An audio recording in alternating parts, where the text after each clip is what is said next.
Hey guys, what's up? It's the Leo the Killer here once again in Borderlands. Here doing something a little bit different today. So, as you may or may not know, I do One-Lifes on my Twitch channel.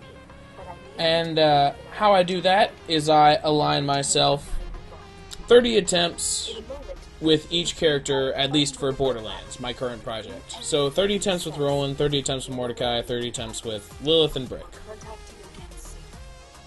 I always thought that once those attempts ran out, I would always be able to come back to them during stream, just as content that I could have.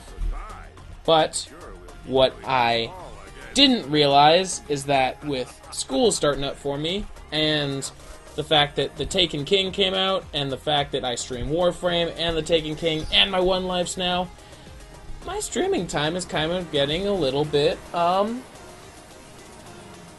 it's getting a little bit compressed. And I don't have as much time to make as much streaming content as I used to. So, my solution, instead of going back and streaming those failed attempts, I thought, you know what? That might be good stuff to put up on YouTube. So that's what we're doing here. These are going to be super short, super casual, little 12-15 minute clips of my One-Life runs that I no longer have time to do on my streams. So as you can see, we are starting with a Roland Borderlands One-Life. I did all 30 attempts and failed all of them. The furthest that I got was out reactivating the fast travel stations, and I was level 36. So we're going to see if we can do it these little 15-minute bits at a time. So here we are with Claptrap getting ready to start with our trusty Vladov assault rifle. I apologize for the clacks. As some of you may or may not know, I do play on a gamepad because I have been a console gamer pretty much all my life until I started streaming about 6 months ago, so having a controller in my hand, even though I am playing a PC game, feels a lot better for me than trying to play on keyboard and mouse. So yeah, I apologize for the clicks and clacks. I tested audio once, and it didn't sound like you could hear it a whole ton like you could sometimes on my stream highlights. I know there are some of them where there were some quiet points where you could really hear the control sticks clacking, and I'm glad that they're not doing it quite so much here. Now, as you may or may not have noticed, I'm not going to do a whole bunch of personalization into these characters. No customized names, no customized characters. These are just going to be super casual, do it until we finally complete it runs. Now, as I do these runs, I'm going to be throwing out little bits of advice and things that I do when I do my One-Lifes, just in case you get a stick up your butt and decide to attempt one yourself. Now, the first thing I always do after you go through everything is when the bandits are romping and raging around, I always come over here and pick up a little bit of extra money, some extra bullets, and I always visit the chest up top.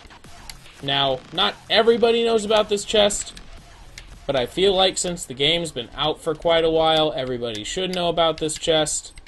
If you don't, here you go. If you do, you know what I'm doing.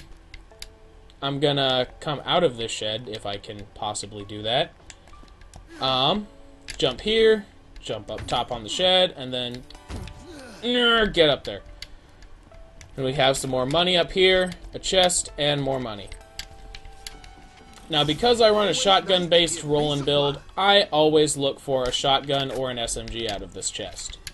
We were able to pull a shotgun, not my favorite barrel, but definitely a shotgun that could possibly work.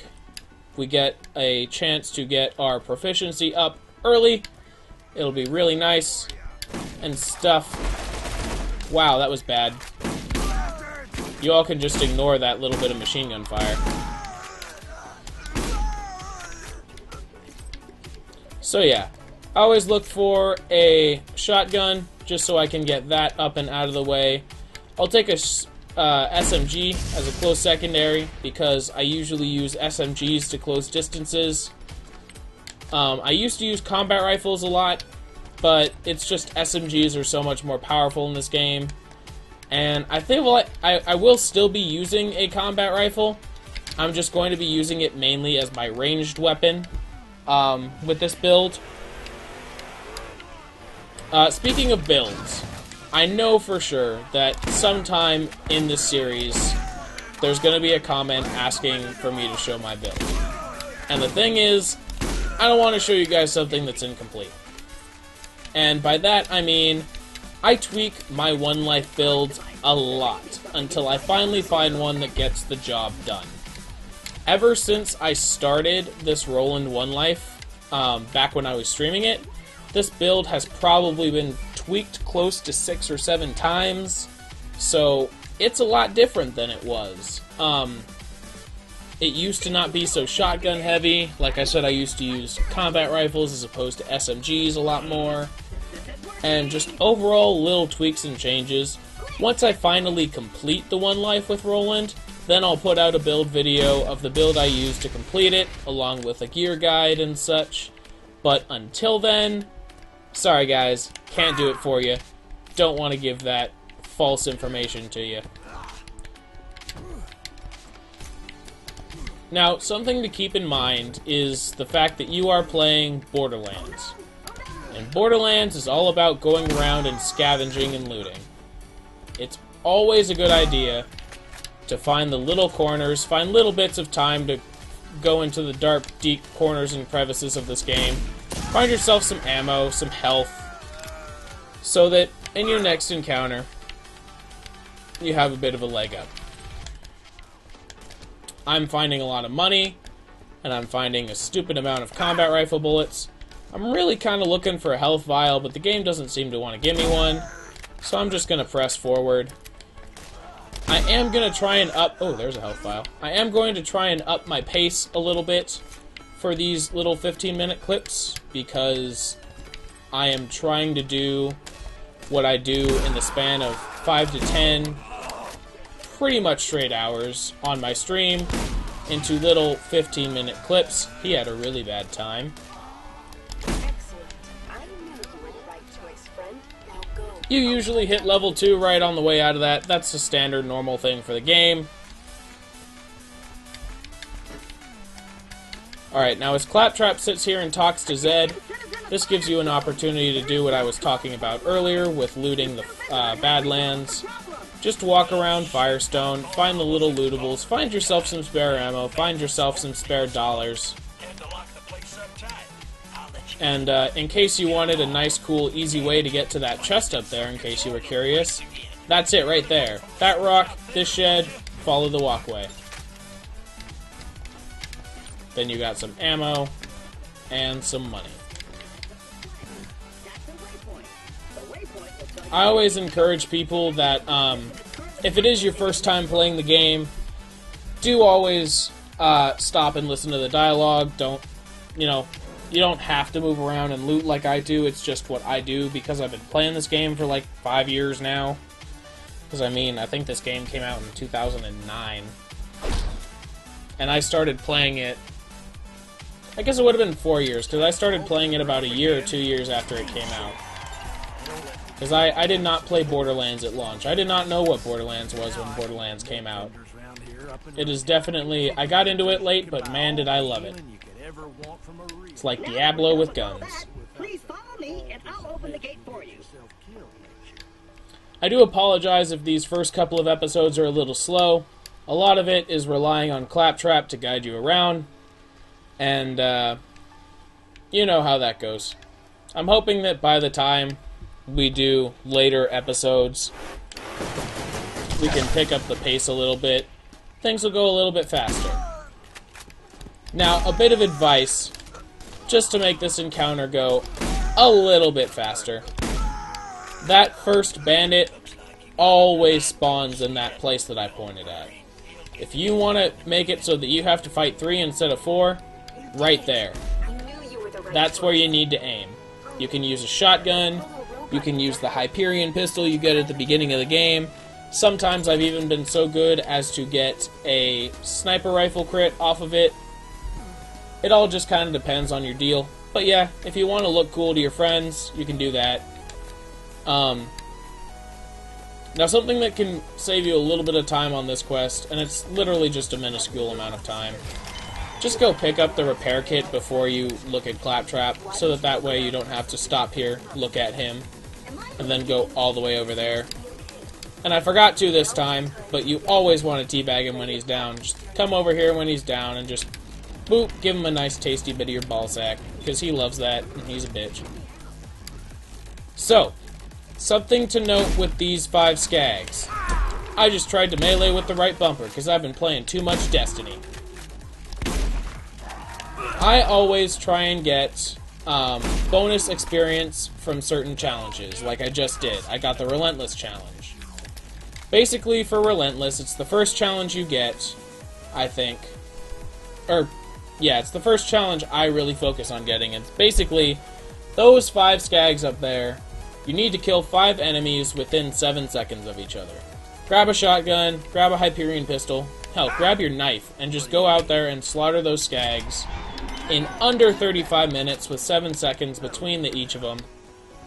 35 minutes, 35 seconds. Whoops, sorry. And it should push you up to level 3. We're a little bit low on XP for some reason. Sometimes that happens. Sometimes you don't get friendly with your XP values, and that's sad. But anyways, come out here, kill these guys. Tons and tons of fun. Lots of growling, lots of biting.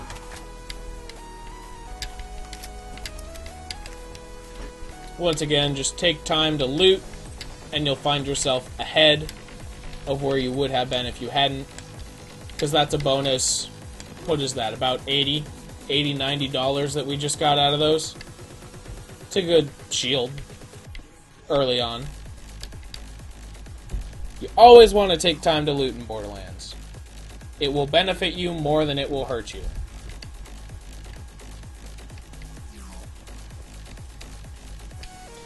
Alright, now if you have good RNGesus, this first vendor will gift you with a very slow health regeneration rate shield. I always take that first. And then you can sell all this other stupid stuff. If you need an insta-health vial, you can go ahead and buy it. I'm going to go ahead and leave it.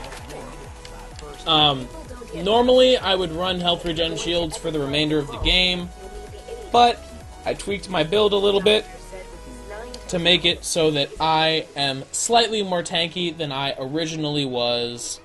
So I will be running pangolin shields for the remainder of this, just because Roland's damage is not as good as it could be, and therefore you generally want to have a large amount of beefiness with this run and gun in their face kind of build. Anyways, that's going to be it for this episode. Thank you so much for watching. Don't forget to rate, comment, and subscribe. I really do appreciate it. Hit me up on the Twitch arenas if you decide that you want to try out some streams. I do Destiny pretty much Monday through Thursday, and my One-Lifes Friday through Saturday, with a little bit of Warframe sprinkled on idly in there. So, thank you all for watching again, and this is Leo the Killer, signing out.